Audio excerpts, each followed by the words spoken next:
नमस्कार साथियों, आप सभी का स्वागत है डिजिटल हेल्थ जोन के इस यूट्यूब चैनल पे। आज हम लोग बात करने वाले हैं कि भव्या HIMS के माध्यम से आप लैब वाले सेक्शन में किस प्रकार से पेशेंट के अगेंस्ट में सर्विसेज को ऐड करेंगे। यानी कि हम लोग ये जानने वाले हैं कि अगर आपके पास पेशेंट आ रहे हैं तो उसका सैंपल कलेक्शन आप किस प्रकार से भव्या में ऐड करेंगे और किस प्रकार से उसका रिपोर्टिंग करेंगे। तो इस प्रोसेस के बारे में हम लोग आज वीडियो के माध्यम से जानने वाले हैं। तो चलिए समझते हैं एक एक करके प्रोसेस को। आपको सबसे पहले ब्राउज़र में आकर के ब्राउज़र को ओपन करना है और उसके बाद जो है अपना क्रेडेंशियल यहाँ पे फिल करना है। क्रेडेंशियल फिल करने के बाद आप यहाँ से साइन इन वाले बटन पे क्लिक करेंगे। जब आप साइन इन वाले बटन पे क्लिक करेंगे तो आपका इस प्रकार से नाम यहाँ पे दिखेगा और आपका यूजर टाइप दिखेगा। यहाँ से वेलकम टू भव्या का मैसेज दिखेगा आपको और नीचे बटन्स दिखेंगे एक्सेस HMIS और चेंज पासवर्ड। एक्सेस HMIS पे क्लिक करना है। क्लिक करने के बाद आपको इस प्रकार से डैशबोर्ड ओपन होगा और यहाँ पे आपको देखने को मिलेगा लैब में पैथोलॉजी पेशेंट रजिस्ट्रेशन और लैब वर्क स्पेस। आप यहाँ से रजिस्ट्रेशन कर सकते हैं पेशेंट का इस बटन के माध्यम से। यानी कि ऐसे पेशेंट जिसका कि रिकमेंडेशन डॉक्टर के ID से नहीं हुआ है, वैसे पेशेंट को आप यहाँ से रिशेड्यूल करके उसके अगेंस्ट में यहाँ से ऐड कर सकते हैं कि किस प्रकार का टेस्ट है और कहाँ से रेफर होकर के ये आया हुआ है। उसके बाद सेव करेंगे तो आपका जो ये रजिस्ट्रेशन है कंप्लीट हो जाता है। अगर पेशेंट डॉक्टर के डेस्क से होकर के आया है और डॉक्टर साहब के द्वारा उनके अगेंस्ट में रिकमेंडेशन को ऐड कर दिया गया है तो वो रिकमेंडेशन आपको यहाँ से लैब वर्क स्पेस में दिखेगा। आपको इस पर क्लिक करना है। क्लिक करने के बाद आपको यहाँ से बटन देखने को मिलेगा शो रिकमेंडेशन का, आपको इस पर क्लिक करना है। जैसे ही आप क्लिक करेंगे तो आपको यहाँ से एक पॉपअप दिखाई देगा और यहाँ पे आपको लैब रिकमेंडेशन जितने होंगे आज के डेट में वो सारे पेशेंट का जो डिटेल है आपको यहाँ नीचे देखने को मिलेगा। इस प्रकार से आप देख सकते हैं, यहाँ से दिख रहा है। अब यहाँ पे आप देख सकते हैं कि एक पेशेंट के अगेंस्ट में तीन जो है स्टडी यहाँ पे रिकमेंडेड है। अगर आपके पास ये सर्विसेज तीनों में से कोई एक सर्विसेज नहीं है तो आप यहाँ से अनटिक कर सकते हैं, या फिर एक से अधिक सर्विसेज आप अगर दे रहे हैं तो आप यहाँ से तीनों को एक साथ टिक करके ऐड कर सकते हैं। जैसे कि अभी हमें CBC करना है तो हम यहाँ से ये दो टेस्ट को अनटिक करते हैं और यहाँ से एक्शन वाले बटन पे जाके प्लस वाले बटन पे क्लिक करते हैं। जैसे ही हम यहाँ पे क्लिक करेंगे तो जो रिकमेंडेशन यहाँ पे आप देखेंगे मैसेज आएगा कि कन्वर्ट हो चुका है वर्क ऑर्डर में। आप यहाँ से देख सकते हैं पेशेंट का इस साइड में आपको डिटेल दिखने लगा है। ये जो पेशेंट है हमारा यहाँ से कन्वर्ट हो चुका है वर्क स्पेस में। इसके अगेंस्ट में आपको देखने को मिलेगा 4 बटन और यहाँ पे सैंपल का स्टेटस दिखेगा कलेक्शन पेंडिंग। सैंपल कलेक्शन करने के लिए आपको पहले बटन पे क्लिक करना है। जैसे ही आप इस बटन पे क्लिक करेंगे तो इस प्रकार से पेज खुलेगा। यहाँ से कलेक्ट वाले बटन को ऑन करना है अगर आपने सैंपल कलेक्ट कर लिया है। यहाँ से डेट दिखेगा, टाइम दिखेगा, आप यहाँ से चेंज भी कर सकते हैं, ऊपर नीचे कर सकते हैं समय को जब आपने सैंपल कलेक्ट किया उसके अकॉर्डिंग।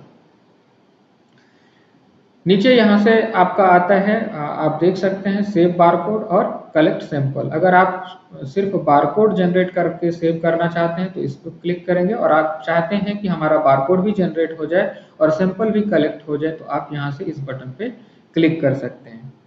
आप यहाँ से एक देख सकते हैं जनरेट न्यू बारकोड। जैसे इस पे क्लिक करेंगे यहाँ से बारकोड नंबर आपको मिल जाएगा। कलेक्ट सैंपल पे हम क्लिक करते हैं। जैसे इस पे क्लिक करेंगे तो आप यहाँ से देखेंगे कि इनका जो स्टेटस है चेंज हो चुका है और अब दिख रहा है पेंडिंग एक्सेशन।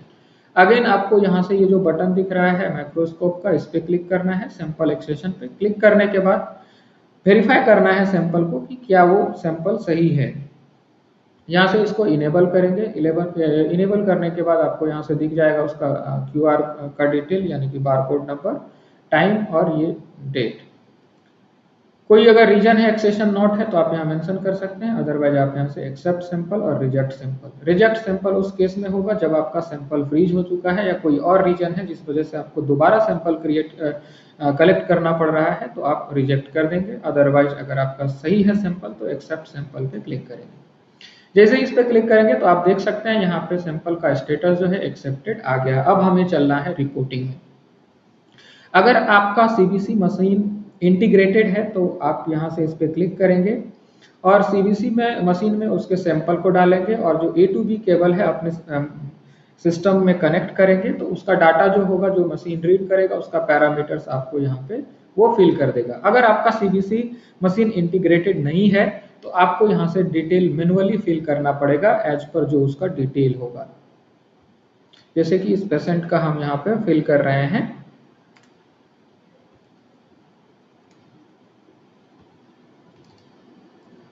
फिल करने के बाद आपको 2 लेयर का वेरिफिकेशन करना होता है। जैसे ही आप यहाँ से सेव वाले बटन पे क्लिक करेंगे तो यहाँ से आपको नीचे दिखेगा लैब रिपोर्ट वेरिफिकेशन, जो कि 2 लेयर का होता है। यहाँ पे आप देख सकते हैं लेवल 1 अभी दिख रहा है।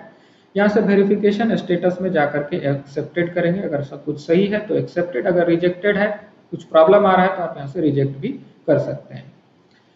सेलेक्ट करने के बाद आपको यहाँ से अगेन सेव वाले बटन पे क्लिक करना है। जैसे ही सेव करेंगे तो लेयर 2 यहाँ से आप देख सकते हैं कि ओपन होगा, यानी कि लेवल 2 दिखेगा। यहाँ से अगेन जा करके एक्सेप्टेड और रिजेक्टेड का होगा, जिस प्रकार का स्टेटस होगा आप यहाँ से सेलेक्ट करेंगे। एक्सेप्टेड पे क्लिक करते हैं और यहाँ से हम सेव करते हैं। जैसे ही हम इसके डाटा को सेव करेंगे तो यहाँ से लैब रिपोर्ट वेरिफिकेशन स्टेटस में आप देखेंगे सक्सेसफुली अप्रूव्ड का मैसेज आ जाएगा और यहाँ से ये जो फाइनलाइज करने वाला बटन है ये आपका इनेबल हो जाएगा। आपको इस फाइनलाइज वाले बटन पे क्लिक करना है। जैसे ही आप फाइनलाइज वाला बटन पे क्लिक कर देंगे आपका रिपोर्ट प्रिपेयर हो जाएगा। आप चाहे तो यहाँ से प्रिंट भी कर सकते हैं। इस बटन पे क्लिक करेंगे तो आपको प्रिंट दिख जाएगा। इसके बाद आपको इस रिपोर्ट को क्या करना है, भेज देना है, डिस्पैच कर देना है, ताकि डॉक्टर साहब के आईडी में ये रिफ्लेक्ट कर जाए। तो उसके लिए आपको यहाँ से आना है आपको होम वाले बटन पे और यहाँ से आकर के आपको दिखेगा लैब रिपोर्ट वर्क स्पेस, इस पे क्लिक करना है। क्लिक करने के बाद आपको यहाँ से ये जो सेक्शन है जहाँ में आपको दिख रहा है लैब रिपोर्ट वर्क स्पेस, यहाँ पे उस पेशेंट का डिटेल दिखेगा। आप इसको इस बॉक्स को टिक करेंगे और यहाँ से शेयर वाले बटन पे आप क्लिक करेंगे। यहाँ से व्हाट्सएप का भी है, आप चाहें तो व्हाट्सएप पे भी इसको भेज सकते हैं। हम यहाँ से डिस्पैच करेंगे, डिस्पैच रिपोर्ट पे क्लिक करेंगे। यहाँ से डिस्पैच वाले बटन को इनेबल करेंगे और यहाँ से बल्क डिस्पैच पे क्लिक करेंगे। जैसे ही बल्क डिस्पैच पे क्लिक करेंगे ये जो रिपोर्ट होगा वो डॉक्टर साहब के आईडी में रिफ्लेक्ट कर जाएगा और उनको कंसल्टेशन वाले पेज में दिखेगा कि आपने क्या क्या पैरामीटर्स फिल किया है। तो इन प्रोसेस को आप फॉलो करके एक पेशेंट को लैब में सर्विसेज दे सकते हैं भव्या HMIMS के माध्यम से। वीडियो में बने रहने के लिए बहुत बहुत धन्यवाद। अगर आपको वीडियो अच्छा लगा हो तो लाइक करें और अगर चैनल पे आप नए हैं तो सब्सक्राइब जरूर करें। बहुत बहुत धन्यवाद। मिलते हैं नेक्स्ट वीडियो में।